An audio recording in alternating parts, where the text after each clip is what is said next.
Eu sou Marcelo Dantas e nessa segunda videoaula vamos apresentar, a partir de uma trajetória prática, aplicações interdisciplinares dos conceitos de cultura e identidade. Nessa parte 2 do nosso curso sobre cultura e identidade, vamos nos aprofundar sobre a identidade brasileira, suas características históricas e suas expressões contemporâneas.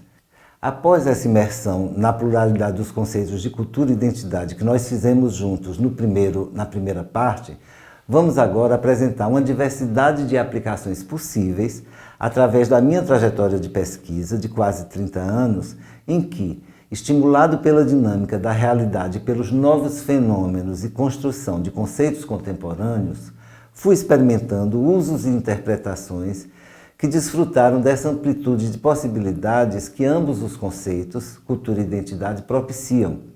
É importante frisar que, nesse caso, as pesquisas empíricas, inspiradas na realidade, enriquecem as proposições teóricas, acrescentando-lhes novas questões, novos esboços de explicações, novos caminhos de interpretação, com a originalidade de novos olhares, que são os olhares de cada novo pesquisador.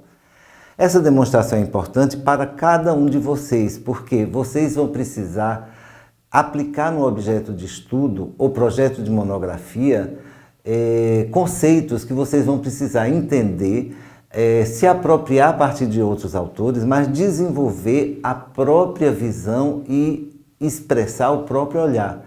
Essa é que vai ser a contribuição autoral de cada um. Nessas primeiras abordagens de cultura e identidade, seduzido pela crescente importância social, política e econômica, além de cultural, dos blocos afro do Carnaval da Bahia, comecei a estudar as relações entre a nossa identidade cultural e a realidade da nossa economia, a partir de um estudo de casos sobre o Olodum. Nesse período, emendei o mestrado com o doutorado, ampliando os estudos, investigações e análises, com um mergulho nos autores clássicos formadores de um pensamento plural e consistente sobre a formação do povo brasileiro, que são Gilberto Freire, Sérgio Buarque de Holanda, Caio Prado e Paulo Prado. Esses são o que a gente considera as bases do que é a sociologia brasileira sobre nossa identidade, sobre o povo brasileiro. A essa base eu associei o meu trabalho empírico sobre o Carnaval da Bahia, destacando as relações entre identidade cultural e os aspectos de liderança, cultura e mudança organizacional que se apresentavam nos blocos afro do Carnaval. Essas primeiras abordagens sobre cultura e identidade que eu fiz, elas resultaram numa dissertação de mestrado e numa tese de doutorado. A gente pensa que já é o fim, não. Uma tese de doutorado é o começo, então aí vai começar a trajetória de pesquisa que a gente vai fazer a partir da nossa relação com o trabalho na universidade. Numa faculdade de administração, onde eu estava ensinando, esses temas eram muito novos, porque se estudava as organizações do polo petroquímico, os órgãos públicos, e não havia estudos sobre organizações não governamentais relacionadas à cultura. Mas esse eixo de trabalho sobre identidade e cultura acabou servindo para se estudar, mesmo em organizações tradicionais ou industriais, do setor industrial, por exemplo, o que a gente chama de cultura organizacional, né? Então, há uma aplicação na administração do conceito de cultura. E também a gente acaba desenvolvendo isso nos anos futuros, o conceito de identidade. Então, as organizações, independente de elas serem uma multinacional fora do seu país de origem, ou uma empresa brasileira de origem, elas trazem no seu interior elementos da cultura e da identidade do local onde elas estão. Liberto do enorme esforço que significa uma pesquisa para escrever uma tese, eu aproveitei a grande familiaridade que adquiri com os conceitos de cultura e identidade para imaginá-los em outras aplicações. No mundo da administração, o eixo dos estudos sobre as organizações familiares é histórico e maduro, entretanto restrito desde sempre ao conceito de família consanguínea ou por parentesco, que é a institucionalizada. A partir da percepção das nossas singularidades brasileiras, eu trouxe para o debate as possibilidades de outras noções de família, como a nossa família por consideração, que é derivada dos laços sociais, afetivos e comunitários. E no caso particular da Bahia, a família de santo, que é relacionado ao candomblé, que tem enorme importância e influência na sociedade. Daí eu parti para a análise da mestiçagem, que é um termo muito refutado politicamente, mas que expressa a diversidade da sociedade brasileira, analisando a sua influência no mundo organizacional e nas relações de trabalho.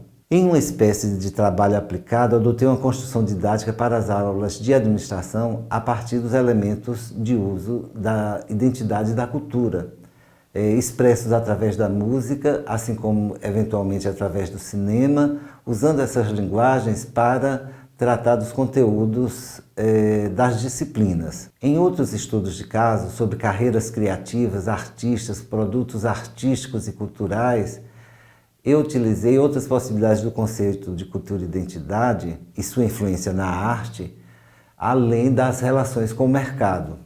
Então, a partir de 2010, passei a abordar as questões de interculturalidade, tanto no que se refere às questões das relações interculturais a partir do ser estrangeiro, incluindo as preocupações da administração com as questões que envolvem expatriação de executivos e técnicos, mas também das estruturas de poder formadas por estrangeiros em território brasileiro, um fenômeno que mudou o panorama da economia brasileira.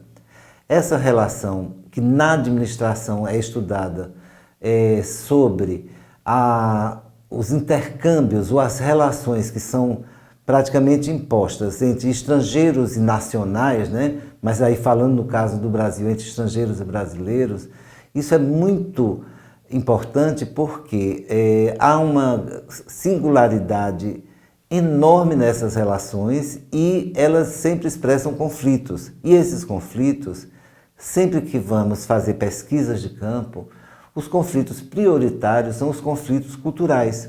Quer dizer, a incompreensão de um sobre a identidade cultural do outro, que aí implica também nos valores do outro, né?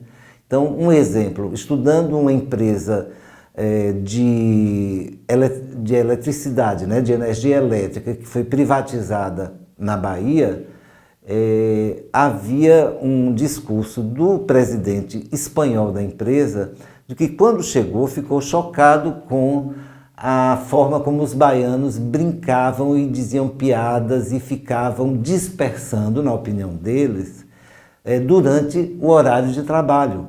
E que ele tentou impor uma ordem, uma regra, vamos dizer assim, até tentou intimidar para que as pessoas se resumissem a se dedicar ao trabalho.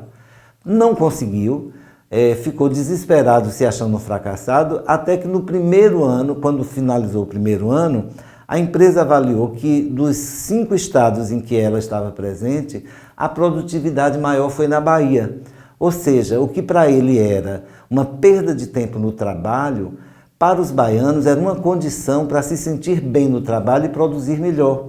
Então, esse tipo de choque cultural na análise do comportamento gera impasses terríveis.